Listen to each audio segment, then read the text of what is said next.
4 turisti, tutti componenti di un intero nucleo familiare che erano a bordo di una barca a vela e stavano effettuando la tratta Messina-Crotone, sono stati soccorsi dalla Guardia Costiera al largo di Roccella Ionica. L'imbarcazione ha avuto una avaria al motore ed è rimasta alla deriva a circa 4 miglia dal porto delle Grazie.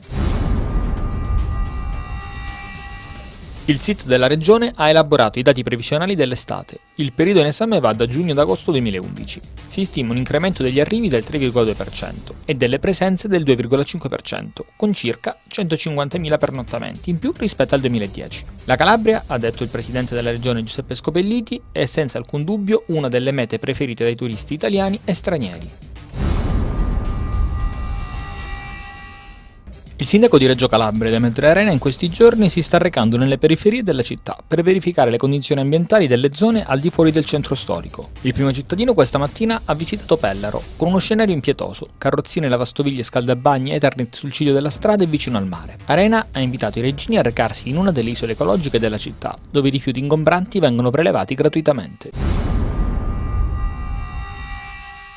L'associazione Gianfranco Greco ha organizzato la seconda edizione del Live for Gianco per ricordare Gianfranco Greco, scomparso in un incidente stradale il 22 febbraio 2010. Madrina della serata, che si è svolta alle Castella, è stata la cantante crotonese Chiara Ranieri.